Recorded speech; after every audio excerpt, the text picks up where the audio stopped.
Good evening students. നമ്മൾ നമ്മുടെ bridge course ഫിസിക്സിന്റെ ആദ്യ പാർട്ടിലേക്ക് എല്ലാവരെയും സ്വാഗതം ചെയ്യുന്നു. നമ്മൾ ഫിസിക്സിനെ പറ്റി പഠിച്ചു തുടങ്ങുന്നതിന് മുമ്പ് നമ്മൾ ആദ്യം കുറെ കാര്യങ്ങളുണ്ട്. എന്ന് വെച്ചാൽ ഈ ഫിസിക്സ് എന്ന് പറയുന്ന ബ്രാഞ്ച് തുടങ്ങുന്നതിന് മുന്നേ ഒരുപാട് കാര്യങ്ങളുണ്ട്. ആ കാര്യങ്ങളൊക്കെ കൂടുതലായിട്ട് നമ്മൾ ചെറിയ ക്ലാസ്സുകളിൽ പല സബ്ജക്റ്റുകളിലായിട്ട് നമ്മൾ പഠിക്കുന്നുണ്ട്. നമ്മുടെ പ്രപഞ്ചം ഉണ്ടായിരിക്കുന്നത് എങ്ങനെയാണ്, അതൊക്കെ നമ്മൾ ചെറിയ ക്ലാസ്സിൽ പഠിച്ചതായിട്ട് മക്കൾ ഓർക്കുന്നുണ്ടോ? ബിഗ് ബാങ് തിയറി ഒക്കെ ഓർക്കുന്നുണ്ടോ?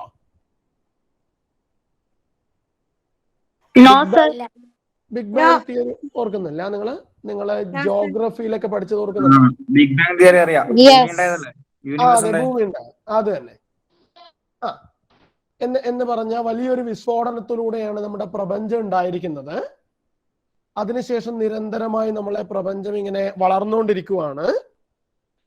ഈ വിസ്ഫോടനത്തിന്റെ ഫലമായിട്ട് നക്ഷത്രങ്ങളും ഗാലക്സികളും ഗ്രഹങ്ങളും ഉണ്ടായി എന്നുള്ളതാണ് നമ്മുടെ തിയറി. എന്ന് പറഞ്ഞ സൗരയൂഥത്തിന്റെ സ്റ്റാർട്ടിങ് എങ്ങനെയായിരുന്നു എന്നറിയോ ആർക്കെങ്കിലും? സൗരയൂഥത്തിന്റെ സ്റ്റാർട്ടിങ് എങ്ങനെയായിരുന്നു എന്നറിയോ? അറിയോ? സൗരയൂഥത്തിന്റെ ആരംഭം എന്ന് പറയുന്നത് കുറെ പൊടിപടലങ്ങളായിരുന്നു. ആ പൊടിപടലങ്ങളെ നമ്മൾ വിളിക്കുന്ന പേരാണ് നെബുല, സോളാർ നെബുല. കേട്ടിട്ടുണ്ടോ? The word is known as solar nebula എന്ന് കേട്ടിട്ടുണ്ടോ? ഉണ്ട്. ഓക്കെ, സോളാർ നെബുല എന്ന് കേട്ടിട്ടുണ്ട്. ഓക്കെ, ഞാൻ ഇവിടെ ചെറുതായിട്ട് എഴുതാം. That is known as solar nebula. It's not important. Okay, solar nebula എന്ന് പറഞ്ഞാൽ കുറെ പൊടിപടലങ്ങളായിരുന്നു. ഓക്കെ, ഈ സോളാർ നെബുലകൾക്കിടയിലുണ്ടായ നമ്മളെ ഗ്രാവിറ്റി എന്ന് കേട്ടിട്ടുണ്ടോ? ഗുരുത്വാകർഷണം കേട്ടിട്ടുണ്ടോ? ഈ ഗുരുത്വാകർഷണ ബലത്തിന്റെ ഫലമായിട്ട് ഹൈഡ്രജൻ, ഹീലിയം പോലുള്ള ചെറിയ എലമെന്റുകൾ കൂടിച്ചേർന്നിട്ട് സൂര്യൻ ഉണ്ടായി എന്നുള്ളതാണ് തിയറി. അത് കേട്ടിട്ടുണ്ടോ? അതിനുശേഷം ഈ സൂര്യൻ ഉണ്ടായിട്ടും നമ്മളെ ഈ നെബുല പാർട്ടിക്കിൾ വീണ്ടും എക്സിസ്റ്റ് ചെയ്തു. ഈ നെബുല പാർട്ടിക്കിൾ എന്ത് ചെയ്തു? നമ്മളെ സൂര്യന് ചുറ്റും ഇങ്ങനെ കറങ്ങിക്കൊണ്ടിരിക്കാൻ വേണ്ടി തുടങ്ങി. ഈ നെബുല പാർട്ടിക്കിളിന്റെ അകത്തുണ്ടാവുന്ന ചെറിയ ചെറിയ പൊടിപടലങ്ങൾ ചേർന്നിട്ട് അല്ലെങ്കിൽ അവരെ കൂടി ചേർന്നിട്ട് ഗ്രഹങ്ങൾ ഉണ്ടായി എന്നൊക്കെ നമ്മൾ ചെറിയ ജോഗ്രഫി ക്ലാസ്സുകളിൽ കേട്ടിട്ടുണ്ട്. പക്ഷെ ഫിസിക്സ് പഠിക്കുന്ന എന്നെ സംബന്ധിച്ചിടത്തോളം ഇതൊന്നും ഇറ്റ്സ് നോട്ട് ഇമ്പോർട്ടൻറ്റ്. അല്ലെങ്കിൽ ഇതൊന്നും എന്നെ സംബന്ധിച്ചിടത്തോളം ഞാൻ പഠിച്ചു തുടങ്ങുന്നത് എവിടുന്ന് മുതലാണ്? ഫിസിക്സ് എന്ന് പറയുന്ന ബ്രാഞ്ച് ഉണ്ടായത് മുതലാണ് ഞാൻ പഠിച്ചു തുടങ്ങുന്നത്. എന്ന് പറഞ്ഞാൽ ഈ സോളാർ സിസ്റ്റം ഒക്കെ ഉണ്ടായിരിക്കുന്നത് ഒരു 4500 കോടി വർഷങ്ങൾക്ക് മുമ്പുള്ള കാര്യങ്ങളാണ്. പക്ഷെ ഫിസിക്സ് എന്ന് പറയുന്നത് അത്ര പഴയതൊന്നല്ല. അപ്പൊ ഞാൻ നിങ്ങളോട് സംസാരിക്കാൻ പോകുന്നത് ഫിസിക്സിന്റെ സ്റ്റാർട്ടിങ് മുതലാണ് ഞാൻ നിങ്ങളോട് സംസാരിക്കാൻ പോകുന്നത്. ഓക്കെ, എല്ലാവരും റെഡിയാണോ?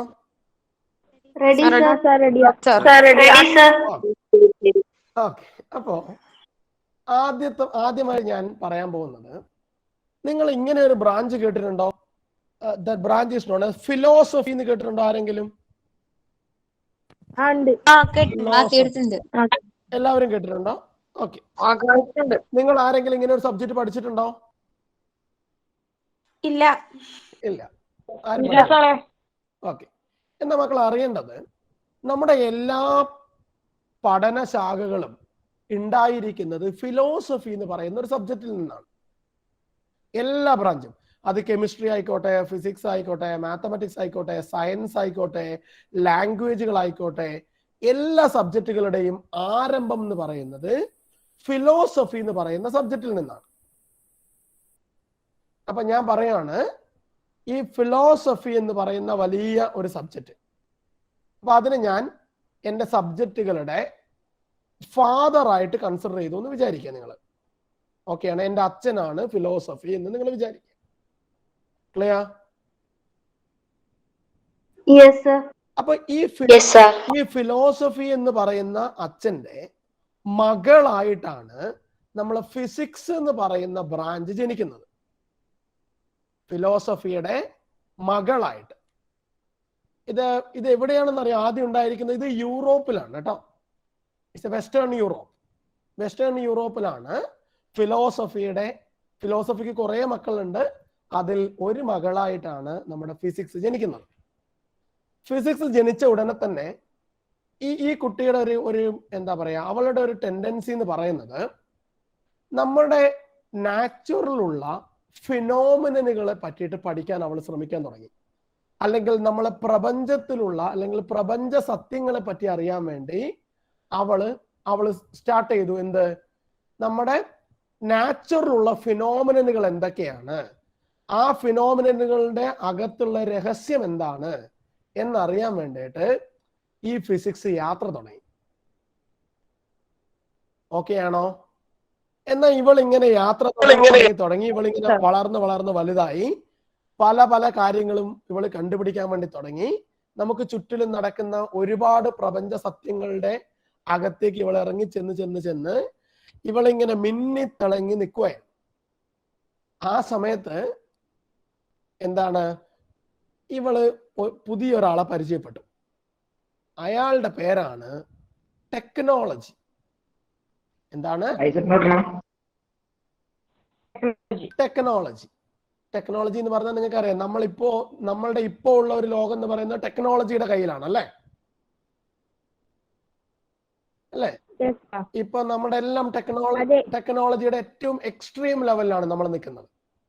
അപ്പൊ എന്ത് പറ്റിയെന്ന് ചോദിച്ചാ, ഈ ഫിസിക്സ് എന്ന് പറയുന്ന പെൺകുട്ടി ഈ ടെക്നോളജീനെ കണ്ടുമുട്ടിയപ്പോ ഈ ടെക്നോളജി ഒരു വില്ലനായിരുന്നു. ഇവൻ എന്ത് പണിയെടുത്തു എന്ന് പറഞ്ഞാ ഈ ഫിസിക്സിനെ അങ്ങ് കല്യാണം കഴിച്ചു. എന്നിട്ടോ ഈ ടെക്നോളജി ഒരു ബുദ്ധിമാനായിട്ടുള്ള ഒരാളായിരുന്നു. അയാൾ എന്ത് ചെയ്തു എന്ന് ചോദിച്ചാ, ഈ ഫിസിക്സിന്റെ കയ്യിലുള്ള എല്ലാ അറിവുകളും ഈ ടെക്നോളജി കടമെടുക്കുകയും എന്നിട്ട് ഈ ഫിസിക്സിനെ പിടിച്ച് വീട്ടിലിരുത്തുകയും ടെക്നോളജി പുറത്തിറങ്ങി നടക്കാനും തുടങ്ങി. ഓക്കെ ആണോ? അതുകൊണ്ട് തന്നെ നമ്മുടെ ന്യൂ ജനറേഷനുള്ള എല്ലാ ആളുകളും നോക്കിക്കാണുമ്പോ ആളുകൾ കൂടുതലായിട്ട് അട്രാക്ട് ചെയ്യപ്പെടുന്നത് ടെക്നോളജിയിലാണ്. വീട്ടിന്റെ അകത്തിരിക്കുന്ന ഫിസിക്സിനെ ആളുകൾ മൈൻഡ് ചെയ്യാത്തൊരവസ്ഥയിലേക്ക് പോയി. അതുകൊണ്ടാണ് ഇപ്പൊ ഫിസിക്സിന്റെ ഡിമാൻഡ് കുറച്ച് കുറയുന്നതും ടെക്നോളജിയിലേക്ക് കൂടുതൽ ആളുകൾ പോയിക്കൊണ്ടിരിക്കുകയും ചെയ്യുന്നത്. ഓക്കെ ആണോ? എല്ലാ കുട്ടികളും എഞ്ചിനീയറിംഗ് ആൻഡ് ടെക്നോളജി പഠിക്കാൻ താല്പര്യപ്പെടുമ്പോ ഫിസിക്സിനെ പറ്റി അറിയാൻ ശ്രമിക്കുന്ന കുട്ടികളുടെ എണ്ണം വളരെ കുറവാണ്. റീസൺ, എല്ലാവർക്കും നമ്മൾ ഇപ്പൊ കാണുന്ന ഒരു വേൾഡിലേക്കാണ് എല്ലാവരും അട്രാക്ട് ചെയ്യപ്പെടുന്നത്. എന്നാൽ അതിന്റെ പിന്നിൽ ഉറങ്ങിക്കിടക്കുന്ന ഫിസിക്സിനെ തേടി പോകുന്ന ആളുകളുടെ എണ്ണം വളരെ കുറവാണ്. ഇതാണ് ഇപ്പോ ഉള്ള ഫിസിക്സിന്റെ ഒരു സിറ്റുവേഷൻ എന്ന് പറയുന്നത്. ഓക്കെ ആണോ? ഓക്കെ. നിങ്ങൾ ഈ ഫിലോസഫിന്ന് നിങ്ങൾ ഇങ്ങനെ കേട്ടിട്ടുണ്ടോ? നമ്മൾ ചില ആളുകള്, നിങ്ങളിപ്പോ +2 കഴിഞ്ഞിട്ട് നമ്മൾ ഡിഗ്രി പഠിക്കില്ലേ? അതിപ്പോ സയൻസ് ആണ് പഠിക്കുന്നെങ്കിൽ നമ്മൾ BSc പഠിക്കും, അല്ലേ? അത് കഴിഞ്ഞിട്ട് നമ്മൾ MSc പഠിക്കും, അല്ലേ? ഇത് കഴിഞ്ഞിട്ട് എന്തെങ്കിലും പഠിക്കുമോ? ഇത് കഴിഞ്ഞിട്ട് ചില ആൾക്കാർ PhD എന്ന് കേട്ടിട്ടുണ്ടോ മക്കള്? ഇത് കഴിയുമ്പോ നമുക്ക് ഡോക്ടർ എന്നുള്ള ഒരു പേര് കിട്ടും. നമ്മുടെ പേരിന് മുമ്പ് ഡോക്ടർ എന്ന് എഴുതാൻ പറ്റും. ഇതിന്റെ അർത്ഥം എന്താണ്? PhD എന്ന് പറയുന്നത് ഡോക്ടറേറ്റ് ഇൻ ഫിലോസഫി എന്നാണ്. എന്ന് പറഞ്ഞാൽ നമ്മൾ ഏത് സബ്ജക്ട് പഠിച്ചാലും, ഫിസിക്സ് പഠിച്ചാലും ശരി, കെമിസ്ട്രി പഠിച്ചാലും ശരി, മാത്തമാറ്റിക്സ് പഠിച്ചാലും ശരി, ലാംഗ്വേജ് പഠിച്ചാലും ശരി, കൊമേഴ്സ് പഠിച്ചാലും ശരി, എഞ്ചിനീയറിംഗ് പഠിച്ചാലും ശരി, നിങ്ങൾക്ക് എല്ലാം പഠിച്ചിട്ട് ഏറ്റവും അവസാനം നമുക്ക് തരുന്ന സർട്ടിഫിക്കറ്റ് എങ്ങനെയാണ്? ഡോക്ടറേറ്റ് ഇൻ ഫിലോസഫി എന്നാണ്. എന്ന് പറഞ്ഞാൽ നമുക്ക് പഠിക്കാൻ പറ്റുന്ന ഏറ്റവും വലിയ സാധനം എന്ന് പറയുന്നത് ഈ അച്ഛനെ പറ്റി പഠിക്കുക എന്നുള്ളതാണ്. മനസ്സിലാവുന്നുണ്ടോ?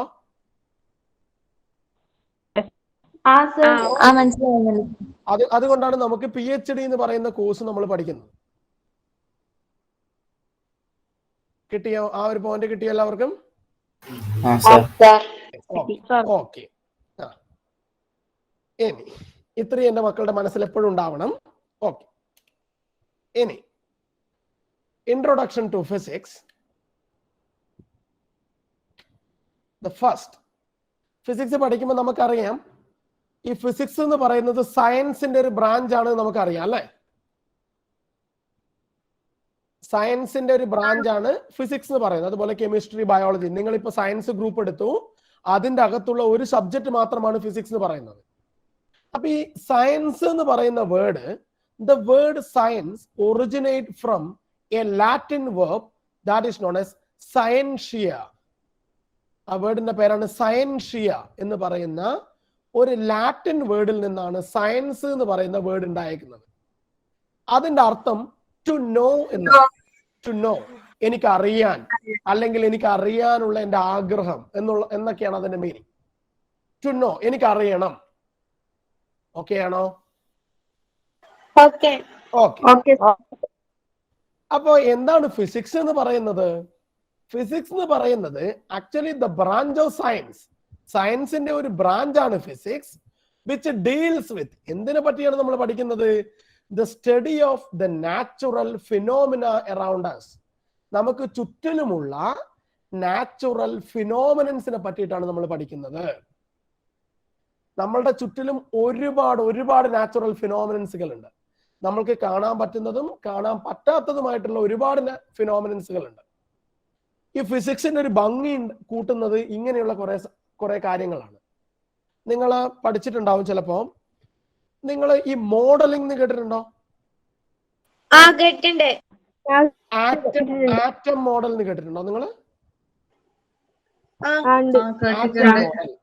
ആറ്റത്തിന്റെ മാതൃക എന്ന് മലയാളം മീഡിയത്തിൽ പഠിച്ചിട്ടുണ്ടോ?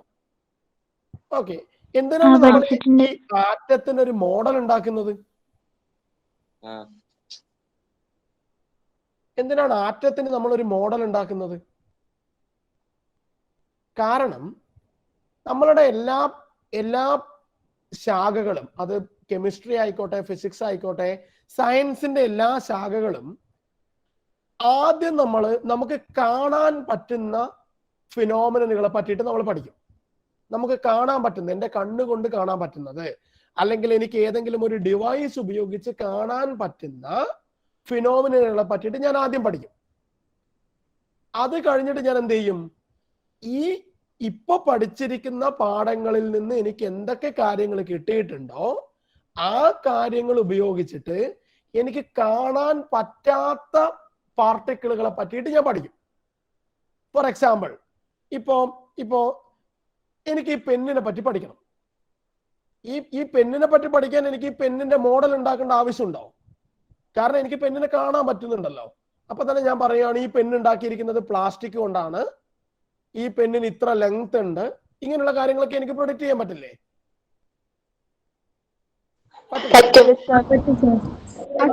എന്നാൽ ആറ്റത്തിനെയോ മോളിക്യൂൾസിനെയൊക്കെ എനിക്ക് നേരിട്ട് കാണാൻ പറ്റുമോ? അപ്പൊ എന്ത് വേണം? അങ്ങനെ കാണാൻ പറ്റാത്ത സാധനങ്ങളെ എനിക്ക് പഠിക്കണമെങ്കിൽ എനിക്കൊരു മോഡലിംഗ് ഉണ്ടാക്കണ്ടേ? അപ്പൊ നമുക്ക് പഠിക്കാൻ കുറച്ചും കൂടി എളുപ്പമല്ലേ? അപ്പൊ ഞാൻ നിങ്ങളോട് പറയാണ്, നടുക്കൊരു ന്യൂക്ലിയസ് ഉണ്ട്, ആ ന്യൂക്ലിയസിന് ചുറ്റിലും ഷെല്ലുകൾ ഉണ്ട്, ഷെല്ലിന്റെ അകത്തൂടെ ഇലക്ട്രോണുകൾ ഇങ്ങനെ റിവോൾവ് ചെയ്തുകൊണ്ടിരിക്കുന്നു. അപ്പൊ കുട്ടികൾക്കൊക്കെ മനസ്സിലാവാൻ തുടങ്ങി, ഇങ്ങനെയാണ്. ഇതേ മോഡൽ തന്നെ വേണമെന്നൊന്നുമില്ല. ഒരു പേരക്കയുണ്ട്, പേരക്കയുടെ അകത്ത് കുറെ കുരുകൾ ഉണ്ട് എന്ന് പറയുന്ന പോലെയാണ്. ഇത് കുറെ ആളുകൾ, കുറെ സയന്റിസ്റ്റുകൾ ഡിഫറെന്റ് ആയിട്ടുള്ള മോഡലുകൾ ഉണ്ടാക്കാറുണ്ട്. അപ്പൊ ഏറ്റവും സ്യൂട്ടബിൾ ആയിട്ടുള്ള ഒരു മോഡൽ നമ്മൾ ആക്സെപ്റ്റ് ചെയ്യുന്നത് മാത്രമേ ഉള്ളൂ. എന്തിനു വേണ്ടിയിട്ട്? നമുക്ക് പഠിക്കാനുള്ള എളുപ്പത്തിന് വേണ്ടിയിട്ട്. ഓക്കെ ആണോ? അപ്പൊ ഈ സയൻസിന്റെ ബ്രാഞ്ച് എന്താണ് ചെയ്യുന്നത്? ആദ്യം നമുക്ക് കാണാൻ പറ്റുന്ന ഫിനോമിനലുകളെ നമ്മൾ പഠിക്കും, എന്നിട്ട് അവിടെ നിന്ന് നമ്മൾ കുറെ റിസൾട്ടുകൾ ഉണ്ടാക്കും. ആ റിസൾട്ടുകളൊക്കെ കാണാൻ പറ്റാത്ത പാർട്ടിക്കിളിന്റെ അകത്തേക്ക് നമ്മൾ അപ്ലൈ ചെയ്യും. എന്നിട്ട് അതിന്റെ കേസിൽ ഇത് ശരിയാവുന്നുണ്ടോ നമ്മൾ ടെസ്റ്റ് ചെയ്യും. Is it clear? Yes, sir. Okay. Yes, sir. Okay. Yes, sir. Yes, sir. Okay. Yes. അപ്പോ ഫിസിക്സിന്റെ ആക്ച്വൽ ഡെഫിനിഷൻ നമ്മൾ ഓൾറെഡി അപ്പുറം പറഞ്ഞു. ഫിസിക്സ് എന്ന് പറയുന്ന സയൻസിന്റെ ബ്രാഞ്ച് ആണ്. നമ്മൾ നാച്ചുറൽ ഫിനോമിനനെ പറ്റിയിട്ട് പഠിക്കുന്നു എന്ന് പറഞ്ഞില്ലേ? അപ്പൊ അതിനെ കുറച്ചും കൂടി ഭംഗിയായിട്ട് നമുക്ക് ഫ്രെയിം ചെയ്യാൻ പറ്റുന്നത് ഇങ്ങനെയാണ്. Physics is the branch of science which deals with the nature and the properties of energy and matter.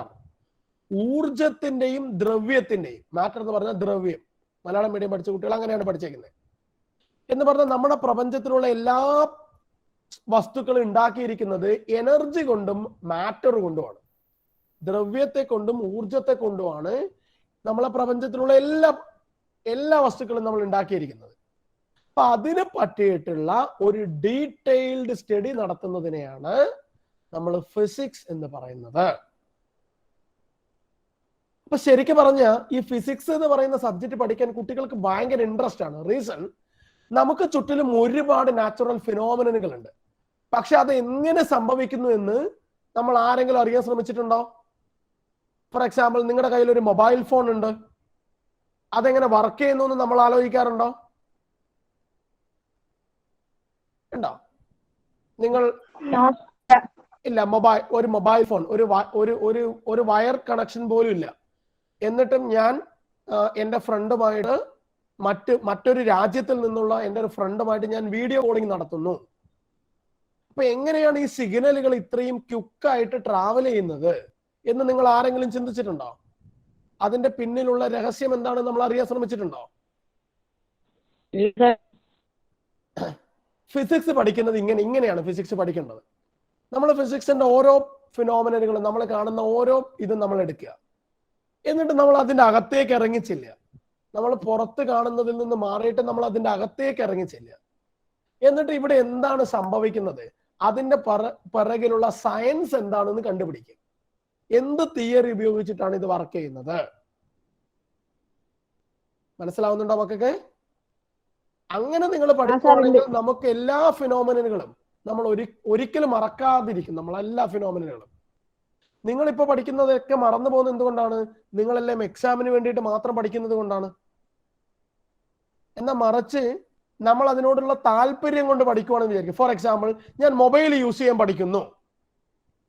നിങ്ങൾ ആദ്യമായിട്ട് ഇപ്പോൾ ഒരു മൊബൈൽ ഫോൺ ഞാൻ നിങ്ങളുടെ കയ്യിൽ ഒരു ആപ്പിളിന്റെ മൊബൈൽ ഫോൺ തരുവാണ്. ഓക്കെ, നിങ്ങളെല്ലാവരും നോർമൽ മൊബൈൽ ഫോൺ ഉപയോഗിക്കുന്ന കുട്ടികളുടെ കയ്യിലേക്ക് ഞാൻ ഒരു ആപ്പിളിന്റെ മൊബൈൽ ഫോൺ തരുവാണ്. അപ്പൊ നമ്മൾ എന്ത് ചെയ്യും? ആപ്പിളും നോർമൽ ഫോണും തമ്മിൽ നല്ല ഡിഫറൻസ് ഉണ്ട് അല്ലെ? യൂസ് ചെയ്യാൻ വേണ്ടിയിട്ട് നിങ്ങൾ യൂസ് ചെയ്ത് നോക്കിയിട്ടുണ്ടോ? ആദ്യം തന്നെ നമുക്ക് ചിലപ്പോൾ ഒന്നും മനസ്സിലാവില്ല. നമ്മൾ എന്ത് ചെയ്യും? നമ്മൾ അപ്പൊ തന്നെ എനിക്ക് ഈ ഫോൺ വേണ്ടാന്ന് പറഞ്ഞിട്ട് അവിടെ വെക്കുവോ? ഒരിക്കലും ഇല്ല. നമ്മൾ എന്ത് ചെയ്യും? നമ്മൾ അവിടെ ഇരുന്ന് പഠിക്കാൻ തുടങ്ങും. ഇവിടെ പ്രസ് ചെയ്താൽ എന്ത് സംഭവിക്കും, അവിടെ പ്രസ് ചെയ്താൽ എന്ത് സംഭവിക്കും, ഇങ്ങനെ പഠിച്ച് പോയി പിന്നെ നമ്മൾ ഉറക്കിൽ പോലും ആ ഫോൺ നമ്മളെ കയ്യിൽ തന്നെ നമ്മൾ യൂസ് ചെയ്യില്ലേ? അപ്പൊ അതുപോലെ നമ്മൾ ഫിസിക്സിനെ യൂസ് ചെയ്യാൻ പോവാണ്. ക്ലിയർ? Okay, yes. നിങ്ങൾക്ക് ആർക്കും ഫിസിക്സിന് ഇഷ്ടമല്ലാന്ന് നിങ്ങൾ പറഞ്ഞു. പക്ഷെ ഫിസിക്സ് കുട്ടികൾക്ക് കൂടുതൽ താല്പര്യം ഉണ്ടാക്കുന്നത് എന്തുകൊണ്ടാന്ന് ചോദിച്ചാൽ, നമ്മുടെ മറ്റ് ബ്രാഞ്ചുകളിൽ നിന്ന് നമുക്ക് ഫിസിക്സിന് മാത്രമുള്ള ഒരു പ്രത്യേകത എന്താന്ന് ചോദിച്ചാൽ, ഫിസിക്സ് എപ്പോഴും നമ്മളോട് ഹൗ എന്ന് പറയുന്ന ഒരു ക്വസ്റ്റ്യൻ ചോദിച്ചുകൊണ്ടിരിക്കും. Only the physics ask how the things happen. ഇത് എന്തുകൊണ്ട് സംഭവിക്കുന്നു? രാവിലെയും രാത്രിയും ഉണ്ടാവുന്നു, എന്തുകൊണ്ട് ഇങ്ങനെ സംഭവിക്കുന്നു? നിങ്ങൾ നോക്കൂ, മഴ പെയ്യുന്നു, എങ്ങനെയാണ് ഇത് സംഭവിക്കുന്നത്? ഇടിമിന്നൽ ഉണ്ടാവുന്നു, എന്താണ് സംഭവിക്കുന്നത്? നമുക്ക് തന്നെ അറിയാനുള്ള ഒരു ടെൻഡൻസി ഉണ്ടാവുന്നില്ലേ? നമ്മുടെ ചുറ്റിലും കാണുന്ന കുറെ കാര്യങ്ങൾ എന്തുകൊണ്ടാണ്? നമ്മളൊരു വെള്ളത്തിലേക്ക് എന്തെങ്കിലും ഒരു സാധനം ഇട്ട് കഴിഞ്ഞാൽ അത് മുങ്ങിപ്പോവോ, അല്ലെങ്കിൽ അത് പൊന്തി നിൽക്കുന്നു? എന്തുകൊണ്ടാണ് ഇങ്ങനെ സംഭവിക്കുന്നത്? ഞാൻ ഒരു ഇരുമ്പിന്റെ ഒരു ബ്ലോക്ക് എടുത്തിട്ട് ഒരു വെള്ളത്തിൽ ഇടുവാണെങ്കിൽ അത് തീർച്ചയായിട്ടും വെള്ളത്തിന്റെ അടിയിലേക്ക് പോകുന്നു. എന്നാൽ ഞാനൊരു കപ്പൽ അതേ മെറ്റീരിയൽ കൊണ്ട് ഉണ്ടാക്കിയിരിക്കുന്ന ഒരു കപ്പൽ വെള്ളത്തിൽ ഇട്ട് കഴിഞ്ഞാൽ അത് മുങ്ങിപ്പോകുന്നില്ല. അപ്പൊ അവിടെ എന്താണ് സംഭവിക്കുന്നത്? ഇങ്ങനെയുള്ള കുറെ കാര്യങ്ങളിൽ ഹൗ എന്ന് പറയുന്ന അല്ലെങ്കിൽ വൈ എന്ന് പറയുന്ന ഒരു ക്വസ്റ്റ്യൻ എപ്പോഴും ഫിസിക്സ് ചോദിച്ചുകൊണ്ടിരിക്കും നമ്മളോട്. നമ്മൾ എന്ത് പഠിക്കുമ്പോഴും, നമ്മൾ ഓരോ ചാപ്റ്റർ പഠിക്കുമ്പോഴും നമ്മളുടെ ഉള്ളിൽ തന്നെ ഇങ്ങനെ ഒരു ക്വസ്റ്റ്യൻ വന്നുകൊണ്ടിരിക്കണം. ഇത് എന്തുകൊണ്ടാണ് ഇങ്ങനെ സംഭവിക്കുന്നത്? ഞാനൊരു ബോൾ മുകളിലേക്ക് എറിയുമ്പോൾ ബോൾ താഴേക്ക് തന്നെ വരുന്നു. എന്തുകൊണ്ടാണ് ഇങ്ങനെ വരുന്നത്? എന്നാൽ ഞാനൊരു സാറ്റലൈറ്റിനെ മുകളിലേക്ക് പറഞ്ഞു വിട്ട് കഴിഞ്ഞാൽ താഴേക്ക് വരുന്നുമില്ല. അപ്പൊ അവിടെ എന്താണ് മാറ്റമുള്ളത്? ഇങ്ങനെയുള്ള കാര്യങ്ങളൊക്കെ നമ്മൾ എപ്പോഴും ചോദിച്ചുകൊണ്ടിരിക്കണം, എന്തുകൊണ്ടാണ് സംഭവിക്കുന്നത്. So the physics involves the conduct of studies and experiment to find the answer. Yes. ഈ ഫിസിക്സിന്റെ പ്രത്യേകത എന്ന് പറയുന്നത് ഫിസിക്സിന് ഒരു തിയറി പോർഷൻ മാത്രമല്ല ഉള്ളത്. ഫിസിക്സ് കംപ്ലീറ്റ് ആവണമെങ്കിൽ കുറച്ച് തിയറിയും അല്ലെങ്കിൽ ഒരു 50% തിയറിയും ഒരു 50% നമ്മൾ എക്സ്പെരിമെന്റ് കൂടെ നടത്തണം. അതുകൊണ്ടാണ് +1 ഫിസിക്സിൽ നിങ്ങൾ സയൻസ് എടുത്തു കഴിഞ്ഞ കുട്ടികൾക്ക് തിയറി ക്ലാസ്സിന്റെ കൂടെ തന്നെ ലാബ് ക്ലാസ് അവർ അറേഞ്ച് ചെയ്തിരിക്കുന്നത് അതിനു വേണ്ടിയിട്ടാണ്. 10th വരെ നമ്മൾ ലാബ് ചെയ്യാറുണ്ടോ ഫിസിക്സ്? ഇല്ല. ഇല്ല. നമ്മൾ നോർമലി ടീച്ചർ നമ്മളോട് പറയുവാണ്, ഞാനിങ്ങനെ ഇവിടെ സ്വിച്ച് ഇടുമ്പോൾ ലൈറ്റ് അവിടെ കത്തുന്നു, അപ്പൊ അതിന്റെ അകത്തൂടെ കറണ്ട് ഇങ്ങനെ ഫ്ലോ ചെയ്യുന്നു എന്ന് ടീച്ചർ പറയുന്നു, നമ്മളത് വിശ്വസിക്കുന്നു. അല്ലെങ്കിൽ നമ്മളൊരു ലെൻസ് വെച്ചിട്ട് ഞാൻ പ്രതിബിംബത്തെ ഉണ്ടാക്കുന്നത് കണ്ടിട്ടുണ്ടോ? ഇമേജ് ഫോർമേഷൻ പഠിച്ചിട്ടുണ്ടോ 10th? സർ ഞങ്ങൾക്ക് ഫിസിക്സ് ലാബ് ഉണ്ടായിരുന്നു. ഉണ്ടായിരുന്നു. Okay, very good. എല്ലാവർക്കും ഉണ്ടായിട്ടുണ്ടോ എന്ന് എനിക്കറിയില്ല. അപ്പൊ നമ്മൾ ഫിസിക്സിന്റെ അകത്ത് ഞാനൊരു പേപ്പറും പെന്നും എടുത്തിട്ട് ഞാൻ വരക്കുവാണ്. ഞാൻ എൻ്റെ ഒബ്ജക്റ്റിനെ എൻ്റെ ലെൻസിനെയും അല്ലെങ്കിൽ ഫോക്കസിനും ഇടയിൽ വെക്കുന്നു. അപ്പൊ ഇമേജ് എവിടെ കിട്ടുന്നു, ഇമേജിന്റെ സ്വഭാവം എന്തൊക്കെയാണ്, ഇമേജിന്റെ ക്യാരക്ടർ എന്തൊക്കെയാണെന്നൊക്കെ ഞാൻ പറയുന്നു. അതിന് പകരം ഞാനത് എക്സ്പെരിമെന്റിലൂടെ ചെയ്തിട്ട് എനിക്ക് മനസ്സിലാക്കാൻ പറ്റുന്നുണ്ടെങ്കിൽ അത് കുറച്ചും കൂടി നമുക്ക് പഠിക്കാനുള്ള താല്പര്യത്തെ കൂട്ടില്ലേ? തീർച്ചയായിട്ടും കൂട്ടും. അപ്പൊ +1 +2 ഫിസിക്സിന്റെ കാര്യത്തിൽ എങ്ങനെയാണ്, നമുക്ക് ഒരു 50% തിയറിയും പഠിക്കണം. ഈ തിയറികളൊക്കെ ശരിയാണോ എന്ന് എനിക്ക് ഒരു എക്സ്പെരിമെന്റിലൂടെ വെരിഫൈ ചെയ്യാനും പറ്റും. അപ്പൊ എന്താണ് പറഞ്ഞിരിക്കുന്നത്? Physics involves the conduct of studies and experiment to find an answer to the question why and how in relation to the mysteries of the universe. പ്രകൃതിയിലെ എല്ലാ രഹസ്യങ്ങളും നമ്മൾ ഈ എക്സ്പെരിമെന്റിലൂടെ അതിന്റെ പിറകിലുള്ള അല്ലെങ്കിൽ വൈ ആൻഡ് ഹൗ എന്ന് പറയുന്ന ക്വസ്റ്റ്യന് ഉത്തരം കണ്ടെത്തുക എന്നുള്ളതാണ് ഫിസിക്സ് പഠിക്കുന്ന ഒരു കുട്ടിയുടെ ഒബ്ജക്റ്റീവ് എന്ന് പറയുന്നത്, അല്ലെങ്കിൽ അവന്റെ എയിം എന്ന് പറയുന്നത് അതാണ്. ഓക്കെ ആണോ? അപ്പൊ നാളെ മുതൽ ഇനി എന്ത് സംഭവിക്കുമ്പോഴും അതിന്റെ പിറകിലുള്ള കാരണത്തെ കണ്ടുപിടിക്കാൻ നമ്മൾ ശ്രമിച്ചുകൊണ്ടിരിക്കണം. ഓക്കെ ആണോ? ശരി. ഓക്കെ, ഞാൻ നിങ്ങൾ സ്ഥിരമായിട്ട് നിങ്ങൾ കണ്ടുകൊണ്ടിരിക്കുന്ന ചില നാച്ചുറൽ ഫിനോമിനലുകൾ കാണിച്ചു തരാം. ഞാൻ എക്സാമ്പിളുകളാണ് പറയുന്നത്. അതിന്റെ പിറകിലുള്ള കാര്യങ്ങളൊക്കെ കുറച്ചെണ്ണം നമുക്ക് ഇപ്പൊ പഠിക്കാൻ, നമുക്ക് +1 +2 പഠിക്കാനുണ്ട്. ചിലത് നിങ്ങൾ ഓൾറെഡി 8th 9th 10th പഠിച്ചിട്ടുണ്ട്. ഞാൻ ചിലതിന്റെ എക്സാമ്പിളുകൾ കാണിക്കാം. ആദ്യത്തത് നമ്മുടെ സോളാർ സിസ്റ്റം, നമ്മളെ സൗരയൂഥ മോഡൽ നിങ്ങൾ കേട്ടിട്ടുണ്ട് ചെറിയ ക്ലാസ്സുകളിൽ. സോളാർ സിസ്റ്റം, നമ്മുടെ സെന്ററിൽ സൂര്യനുണ്ട്, സൂര്യന് ചുറ്റും പ്ലാനറ്റുകൾ ഇങ്ങനെ റിവോൾവ് ചെയ്തുകൊണ്ടിരിക്കുന്നു. ഇത് എക്സ്പ്ലെയിൻ ചെയ്തിരിക്കുന്ന സയന്റിസ്റ്റിന്റെ പേരാണ്, കേട്ടിട്ടുണ്ടോ നിങ്ങൾ? ജോൺ കെപ്ലർ എന്ന് പറയുന്ന ഒരു സയന്റിസ്റ്റ് ആണ് ഈ ഒരു മോഡൽ ഉണ്ടാക്കിയിരിക്കുന്നത്. ഇതൊരു മോഡലാട്ടോ. ഇതൊരു സോളാർ സിസ്റ്റം മോഡലാണ്. കാരണം നമുക്കിത് ഡയറക്റ്റ് കാണാൻ പറ്റില്ല. അപ്പൊ നമുക്കിത് പഠിക്കാൻ വേണ്ടിയിട്ട് നമ്മൾ അതിന്റെ ഒരു മോഡൽ ഉണ്ടാക്കുന്നു. Is it clear?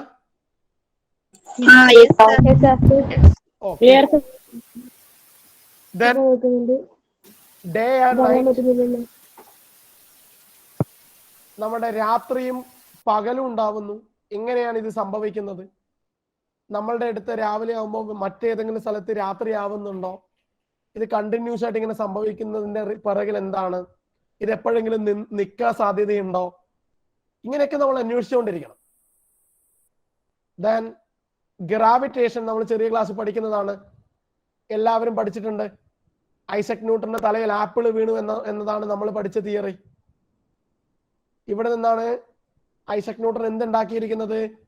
നമ്മൾ എന്തൊരു ഒബ്ജക്റ്റിന്റെ മുകളിലേക്ക് നമ്മൾ എറിയുകയാണെങ്കിലും ഭൂമി അതിനെ തീർച്ചയായിട്ടും ഭൂമിയുടെ സെന്ററിലോട്ട് അതിനെ പിടിച്ചു വലിക്കുന്നു. ഇവിടെ നിങ്ങൾ ഇങ്ങനെ പഠിച്ചിട്ടുണ്ട്, ഇവിടെയാണ് നമ്മുടെ ന്യൂട്ടന്റെ വളരെ ഇമ്പോർട്ടന്റ് ആയിട്ടുള്ള ഒരു തിയറി ഉള്ളത്. ന്യൂട്ടൺ പറഞ്ഞിരിക്കുന്നത് രണ്ട് ഒബ്ജക്റ്റുകളെ, ദാറ്റ് ഈസ് M1 M2 എന്ന് പറയുന്ന രണ്ട് മാസ് ഉള്ള രണ്ട് ഒബ്ജക്റ്റുകളെ ഞാൻ അടുത്തടുത്ത് വെക്കുന്നു. ആൻഡ് ഇതിനെ രണ്ടിനെയും ഞാൻ R എന്ന് പറയുന്ന ഒരു ഡിസ്റ്റൻസ് വെച്ച് സെപ്പറേറ്റ് ചെയ്യുന്നു.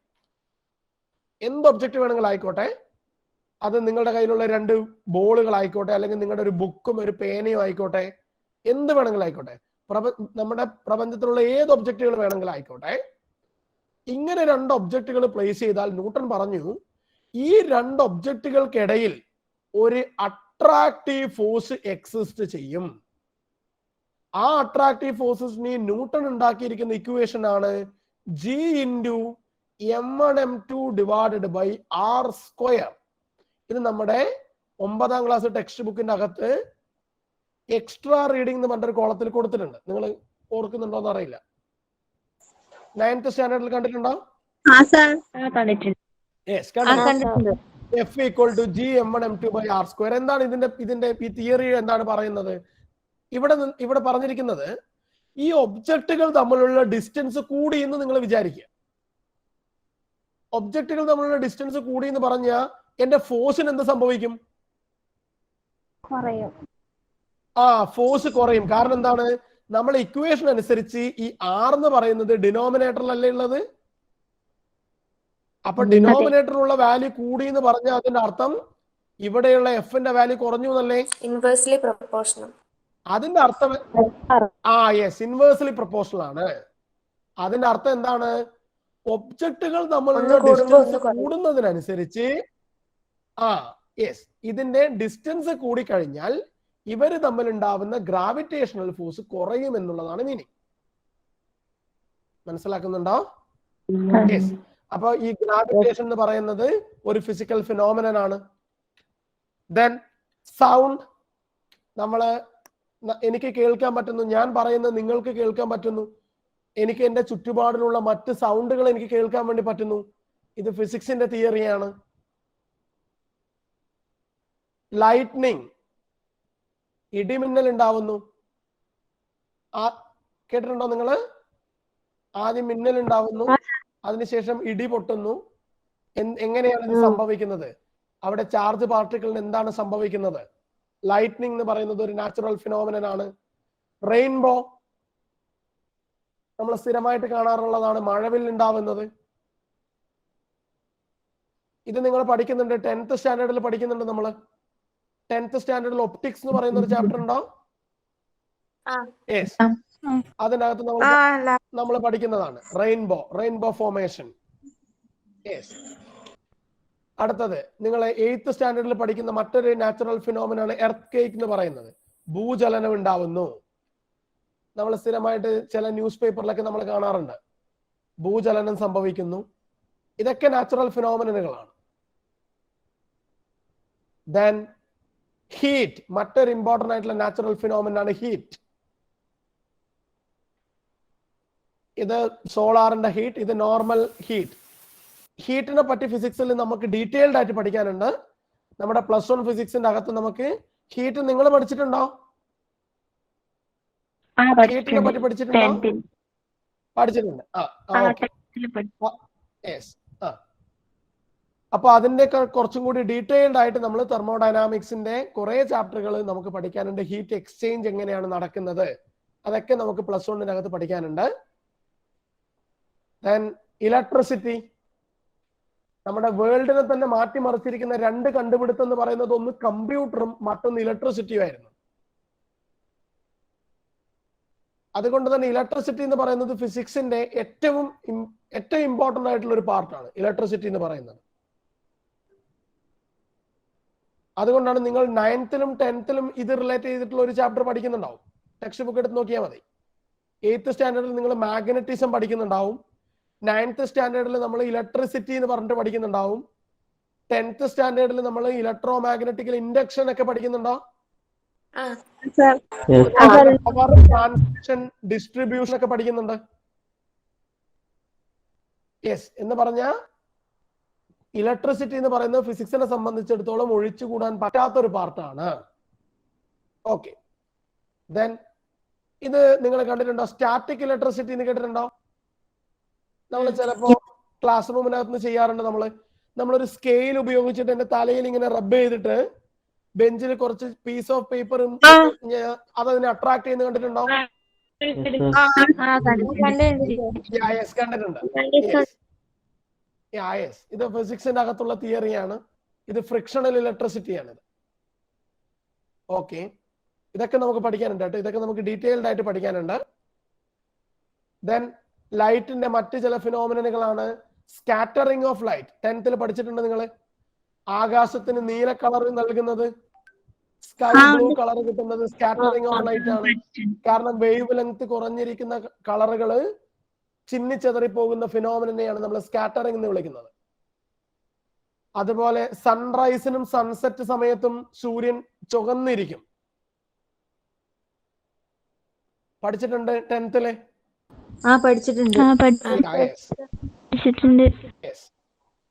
ഓക്കെ, ഇനി ഞാൻ നേരത്തെ പറഞ്ഞു നമുക്ക് ഏറ്റവും ഇഷ്ടമുള്ളത് മഴ പെയ്യുന്നു.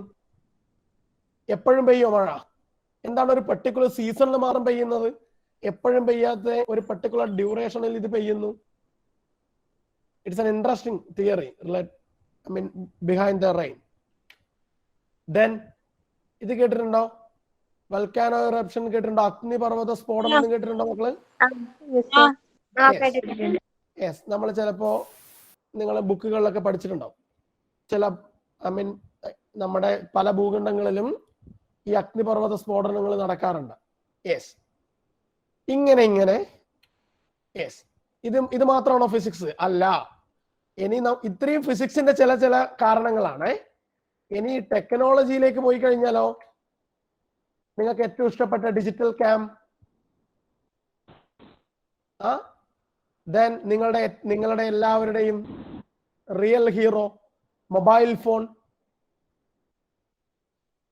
Then some of smart devices, smart TV. നിങ്ങൾ പഴയ ഡിവൈസുകൾ ഏതെങ്കിലും ഓർക്കുന്നുണ്ടോ? നിങ്ങൾ പഴയ ടി വി ഓർക്കുന്നുണ്ടോ? നിങ്ങൾ ആദ്യം ഉണ്ടായത് ഒരു black and white TV ആയിരുന്നു. അത് മാറിയിട്ട് കുറച്ച് വലിയ ഒരു ഡയനോര എന്നൊക്കെ പറയുന്ന ഒരു ടി വി കണ്ടിട്ടുണ്ടോ? ഫസ്റ്റ് ടി വി ഡയനോര എന്ന് പറയുന്ന ടി വി ആയിരുന്നു. ഒരു പിറകിലേക്ക് കുറെ ലെങ്ത് കൂടിയ ഒരു ടി വി. അത് മാറിയിട്ട് ഇപ്പൊ ഉണ്ടാവുന്ന smart curved display TV, LED display TVs. Then another smart device like smart watch. ഇപ്പൊ ഏറ്റവും കൂടുതൽ കോമൺ ആയിട്ട് ആളുകൾ യൂസ് ചെയ്തുകൊണ്ടിരിക്കുന്ന ഒരു ഡിവൈസ് ആണ് smart watch. Then smart radios. നിങ്ങൾ നോക്കൂ, നിങ്ങൾ പഴയ റേഡിയോ ഓർക്കുന്നുണ്ടോ ആരെങ്കിലും? ചില പഴയ മലയാളം മൂവീസിലൊക്കെ സിനിമ തുടങ്ങുമ്പോ ആദ്യം ഒരു ചായക്കടയിൽ ഒരു റേഡിയോ കണ്ടിട്ടുണ്ടോ നിങ്ങള്? ഇപ്പോ ഇന്നത്തെ റേഡിയോ എങ്ങനെയാണ്? നമ്മുടെ മൊബൈൽ ഫോണിന്റെ അകത്തുള്ള ഒരു ചെറിയൊരു ആപ്ലിക്കേഷൻ ആണ്. ആ ടെക്നോളജിയിലേക്കുള്ള വളർച്ച നിങ്ങൾ ആലോചിച്ച് നോക്കൂ. ദെൻ യെസ്, ലേറ്റസ്റ്റ് ആയിട്ടുള്ള കാറുകൾ കണ്ടിട്ടുണ്ടോ നിങ്ങള്? ആർട്ടിഫിഷ്യൽ ഇന്റലിജൻസ് കാർ കണ്ടിട്ടുണ്ടോ? ഈ കാറ് ഹ്യൂമണിനെ പോലെ തിങ്ക് ചെയ്യുന്നതാണ് പറയുന്നത് ഇവര്. ഇതിന്റെ പാർക്കിംഗ് ഒക്കെ ഇത് ഓട്ടോമാറ്റിക്കലി ഇത് പാർക്ക് ചെയ്യും, സെൻസ് ചെയ്യും കാര്യങ്ങളൊക്കെ. എന്ന് പറഞ്ഞാൽ മനുഷ്യൻ ചിന്തിക്കുന്നത് പോലെ ചിന്തിക്കുന്ന വെഹിക്കിൾ പോലെ ഇറങ്ങി. അപ്പൊ നിങ്ങൾ ടെക്നോളജിയുടെ ഒരു വളർച്ച നിങ്ങളൊന്ന് ആലോചിച്ച് നോക്കി.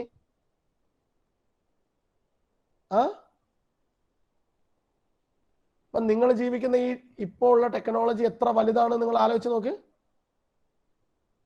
യെസ്, ഇതെല്ലാം ഫിസിക്സിന്റെ പാർട്ടുകളാണ്. എന്ന് പറഞ്ഞാൽ നിങ്ങൾ നോക്കൂ, നമുക്ക് ചുറ്റിലും നമുക്ക് കാണുന്ന എല്ലാ കാര്യങ്ങളും ഫിസിക്സ് റിലേറ്റഡ് ആണ്. നമ്മൾ ഉപയോഗിക്കുന്ന എല്ലാ ഡിവൈസുകളും വർക്ക് ചെയ്യുന്നത് ഫിസിക്സ് റിലേറ്റ് ചെയ്തിട്ടാണ്. ഞാൻ ഉപയോഗിക്കുന്ന ലാപ്ടോപ്പ്, എൻ്റെ മൊബൈൽ ഫോൺ, എൻ്റെ റൈറ്റിംഗ് ഡിസ്പ്ലേ പാഡ്, എവറിത്തിങ് എല്ലാം നമ്മുടെ ഫിസിക്സിന്റെ കണ്ടുപിടുത്തങ്ങളാണ്. അല്ലെങ്കിൽ ടെക്നോളജി ഫിസിക്സിൽ നിന്ന് മോഷ്ടിച്ച കുറെ അറിവുകൾ ഉപയോഗിച്ചിട്ടാണ് ഈ ഡിവൈസുകളൊക്കെ വർക്ക് ചെയ്തുകൊണ്ടിരിക്കുന്നത്. അപ്പൊ ഇതിന്റെയൊക്കെ പിറകിൽ എന്താണെന്ന് അറിയാൻ നമുക്ക് നോർമലി ഒരു ക്യൂരിയോസിറ്റി ഉണ്ടാവില്ലേ പൊതുവെ? ഇപ്പൊ ഒരു MG ഹെക്ടർ എന്ന് പറയുന്ന ഒരു കാറ് ഓട്ടോമാറ്റിക്കലി പാർക്ക് ചെയ്യും എന്നാണ് പറഞ്ഞേക്കുന്നത്. നമ്മൾ നോർമലി ഒരു കാർ റിവേഴ്സ് അടിച്ച് പാർക്ക് ചെയ്യണമെങ്കിൽ നമ്മൾ എന്തൊക്കെ കാര്യങ്ങൾ ചെയ്യണം? നമ്മൾ ആദ്യം ഒരാൾ കാറിൽ നിന്ന് പുറത്തിറങ്ങിയിട്ട് പോരട്ടെ പോരട്ടെ എന്ന് പറയണം. എന്നിട്ട് മറ്റാളോട് ഫ്രണ്ടിലോട്ട് ഓടിക്കൂ, സൈഡിലോട്ട് ഓടിക്കൂ എന്ന് പറയണം. എന്നിട്ട് നമ്മൾ നിർത്തി വെച്ചാലും അതൊരു ഭംഗിയില്ലാത്ത രീതിയിൽ നമ്മൾ പാർക്ക് ചെയ്യും. അങ്ങനെയല്ലേ കാണുക? നമ്മൾ നോർമലി വീട്ടിലേക്ക് വരുമ്പോൾ തന്നെ ഗേറ്റിന്റെ അടുത്ത് എത്തുന്നു, ദെൻ കാർ നമ്മൾ നിർത്തുന്നു, കാറിന് പുറത്തിറങ്ങുന്നു, എന്നിട്ട് ഗേറ്റ് നമ്മൾ തുറക്കുന്നു, കാർ വീണ്ടും അകത്ത് വെച്ച് ഗേറ്റ് ക്ലോസ് ചെയ്യുന്നു. ഇതൊക്കെ ഓട്ടോമാറ്റിക്കലി നമ്മുടെ കാർ കാണുമ്പോൾ തന്നെ ഗേറ്റ് ഓട്ടോമാറ്റിക്കലി നമ്മളെ കാർ സെൻസ് ചെയ്യുന്നു, ഇത് എന്റെ മുതലാളിയുടെ കാറാണ്. ദെൻ ഓട്ടോമാറ്റിക്കലി ഡോർ ഓപ്പൺ ചെയ്യുന്നു, നമ്മൾ അതിന്റെ അകത്ത് കയറുന്നു, ഡോർ ക്ലോസ് ചെയ്യുന്നു. ടെക്നോളജിയുടെ ഒരു വളർച്ച നിങ്ങൾ ആലോചിച്ച് നോക്കൂ. നമ്മുടെ ഒരു മൊബൈൽ ഫോൺ കാണാൻ ഇത്ര ചെറുതാണെങ്കിൽ അതിന്റെ ഫംഗ്ഷൻ നിങ്ങൾ ആലോചിച്ച് നോക്കൂ. അപ്പൊ നമ്മളെല്ലാം ഇത് യൂസ് ചെയ്യുമ്പോൾ നമ്മൾ അറിയേണ്ടത് ഇതിന്റെ പിന്നിൽ എങ്ങനെയാണ് ഇത് സംഭവിക്കുന്നതെന്നാണ്. അതിന്റെ പിന്നിലുള്ള സയൻസും നമ്മൾ അറിയണം, അതിന്റെ പിന്നിലുള്ള ബാക്കിയുള്ള എല്ലാ റീസണുകളും അറിയണം. ഫോർ എക്സാമ്പിൾ, ഞാൻ ചില മൊബൈൽ ആപ്ലിക്കേഷൻസ് ഉപയോഗിക്കുന്നു. നിങ്ങൾ ഊബർ എന്നൊക്കെ പറയുന്ന മൊബൈൽ ആപ്ലിക്കേഷൻ കണ്ടിട്ടുണ്ടോ? ഞാൻ പർട്ടിക്കുലർ പ്ലേസിൽ പോകുന്നു, എനിക്ക് എവിടത്തേക്കാണ് പോകേണ്ടതെന്ന് ഞാൻ ആദ്യം തന്നെ മാർക്ക് ചെയ്യുന്നു. ദെൻ ഞാൻ കോൾ ടാക്സി ക്ലിക്ക് ചെയ്യുമ്പോൾ തന്നെ 3 മിനിറ്റിനുള്ളിൽ ഒരു കാർ എന്നെ പിക്ക് ചെയ്യാൻ വേണ്ടി വരുന്നു. റൈറ്റ്? അപ്പൊ നിങ്ങൾ നോക്കൂ, അപ്പൊ എങ്ങനെയാണ് ഇതിന്റെ ആപ്ലിക്കേഷൻ എങ്ങനെയാണ് അവർ ഡിസൈൻ ചെയ്തിരിക്കുന്നത്, എങ്ങനെയാണ് ഇതിന്റെ ഡീലിങ്സ് നടക്കുന്നത്, എങ്ങനെയാണ് ഇത്ര പെട്ടെന്ന് ഇവര് ക്വിക്കായിട്ട് എന്നെ ഐഡന്റിഫൈ ചെയ്യുന്നത്. നമ്മൾ ഏത് പ്ലേസിലായാലും ഒരു 3-4 മിനിറ്റിനുള്ളിൽ കാർ നമ്മളെ ഒന്ന് പിക്ക് ചെയ്യും. അപ്പൊ ഇതിന് മാത്രം കാറുകൾ ഇവരെങ്ങനെയാണ് കണക്ട് ചെയ്യുന്നത്, ഇതൊക്കെ അറിയാൻ നമുക്ക് താല്പര്യം ഉണ്ടാവില്ലേ പൊതുവെ? ഇനി മുതൽ നിങ്ങൾ ഇതൊക്കെ അന്വേഷിച്ചുകൊണ്ടിരിക്കണം, ഓരോ ടെക്നോളജികളും. For example, Google map. ഞാൻ ഗൂഗിൾ മാപ്പ് ഇടുന്നു, ദെൻ ഞാൻ എവിടെയെങ്കിലും പോകാൻ വേണ്ടിയിട്ട് മാപ്പുകളൊക്കെ സെറ്റ് ചെയ്യുന്നു, ദെൻ ഞാൻ പോകുന്നു. ഞാൻ പോയിക്കൊണ്ടിരിക്കുമ്പോൾ തന്നെ ഗൂഗിൾ എന്നോട് പറഞ്ഞുകൊണ്ടിരിക്കുന്നു, ടേൺ ലെഫ്റ്റ്, ടേൺ റൈറ്റ് ഒക്കെ തന്നുകൊണ്ടിരിക്കുന്നു. പെട്ടെന്ന് ട്രാഫിക് ഒക്കെ വരുമ്പോൾ തന്നെ ഗൂഗിൾ പറയും it's A heavy traffic, then നമുക്ക് ഡീവിയേറ്റ് ചെയ്ത് പോകാൻ പുതിയ പാത്തുകൾ വരെ കാണിച്ചു തരും. കണ്ടിട്ടുണ്ടോ നിങ്ങൾ? നിങ്ങൾ യൂസ് ചെയ്യണം. നിങ്ങൾ പലരും നിങ്ങളുടെ ഫോണിലുള്ള എല്ലാ ടെക്നോളജി ഇതുവരെ യൂസ് ചെയ്തിട്ടുണ്ടാവില്ല. നിങ്ങൾ എപ്പോഴും വാട്സപ്പും ഫേസ്ബുക്കും ഇൻസ്റ്റഗ്രാമിൽ ഫോട്ടോ ഇടുന്നതിലായിരിക്കും നിങ്ങൾ കൂടുതൽ ഇൻട്രസ്റ്റഡ്. എന്നാൽ അതിനപ്പുറത്തുള്ള മറ്റ് ഫെസിലിറ്റീസുകൾ നിങ്ങൾ യൂസ് ചെയ്യാൻ പഠിക്കണം. എന്തൊക്കെയാണ് ഇതിന്റെ ആപ്ലിക്കേഷൻസ്, എന്തൊക്കെയാണ് എന്നൊക്കെ നിങ്ങൾ സെർച്ച് ചെയ്തുകൊണ്ടിരിക്കണം. ഓക്കെ ആണോ? അപ്പൊ ഇതൊക്കെ ഞാൻ ഈ പറഞ്ഞിരിക്കുന്നതെല്ലാം everything in the world is physics. Then let's start. ഇപ്പൊ ഞാൻ പറഞ്ഞത് just an introduction മാത്രമാണ്. Yes. Are you ready? Yes. എന്താണ് ചോദിക്കാനുണ്ടോ? ഇല്ല. Okay. Are you ready to open the door to the huge world of physics? Yes, sir. Of course. Very good, very good. ഇപ്പൊ നിങ്ങൾക്ക് ചെറിയ താല്പര്യം തോന്നുന്നില്ലേ? എനിക്ക് കുറെ കാര്യങ്ങൾ അറിയണമെന്ന് തോന്നുന്നില്ലേ? നമ്മളെ സംബന്ധിച്ചിടത്തോളം നമുക്ക് കുറച്ച് കാര്യങ്ങളെ അറിയുള്ളൂ. നമ്മൾ ബാക്കിയുള്ളത് അറിയാൻ നമ്മൾ ശ്രമിക്കാത്തതിന്റെ കുറെ പ്രശ്നങ്ങളുണ്ട്. ഇപ്പൊ നിങ്ങൾക്ക് ചിലപ്പോൾ പബ്ജി കളിക്കാൻ അറിയായിരിക്കും, നിങ്ങൾ അതിൽ എക്സ്പേർട്ട് ആയിരിക്കും. എന്നാൽ മറ്റു നിങ്ങൾക്ക് അറിയാത്ത കുറെ കാര്യങ്ങളുണ്ട്. അതിനെയൊക്കെ പറ്റിയിട്ട് നമ്മൾ എങ്ങനെയാണ് പഠിക്കാൻ ശ്രമിക്കുക എന്നാണ് നമ്മൾ ഇവിടെ പറയാൻ വേണ്ടി പോകുന്നത്. ശരിക്കും എല്ലാം നമുക്ക് ടെക്സ്റ്റ് ബുക്കിന്റെ ഒന്നും ഹെൽപ്പ് ആവശ്യമില്ലാതെ നമുക്ക് ചുറ്റുപാടിൽ നിന്ന് തന്നെ പഠിക്കാൻ വേണ്ടി പറ്റും. ഒരുപാട് കാര്യങ്ങൾ, ഒരു 80% കാര്യങ്ങൾ നമുക്ക് അങ്ങനെ തന്നെ പഠിക്കാൻ പറ്റും. നമ്മൾ അതിന്റെ പിറകെ അന്വേഷിച്ച് പോയാൽ മതി. ഓക്കെ. നിങ്ങൾ ചില ഇൻവെസ്റ്റിഗേഷൻ മൂവീസ് കാണാറുണ്ടോ? കൂടുതൽ കുട്ടികൾ ഭയങ്കര ഇൻട്രസ്റ്റഡ് ആയിരിക്കും. ചില ആൾക്കാർ ആരെങ്കിലൊക്കെ തട്ടിക്കൊണ്ടുപോവുകയോ കൊല്ലുകയൊക്കെ ചെയ്യുന്നു. എന്നിട്ട് നമ്മൾ അതിന്റെ പിറകെ ഇങ്ങനെ അന്വേഷിച്ച് വന്ന് നമുക്ക് കുറെ ഇൻഫോർമേഷൻസുകൾ കിട്ടി. ആ ഇൻഫോർമേഷൻസുകളൊക്കെ നമ്മളിങ്ങനെ മാച്ച് ചെയ്ത് പോയിട്ട് അവസാനം ഇത് എങ്ങനെയാ സംഭവിച്ചെന്ന് കണ്ടുപിടിക്കുന്നില്ലേ? The same- Yes. അത് തന്നെയാണ് നമ്മൾ ഇവിടെ അപ്ലൈ ചെയ്യേണ്ടത്. Is it clear?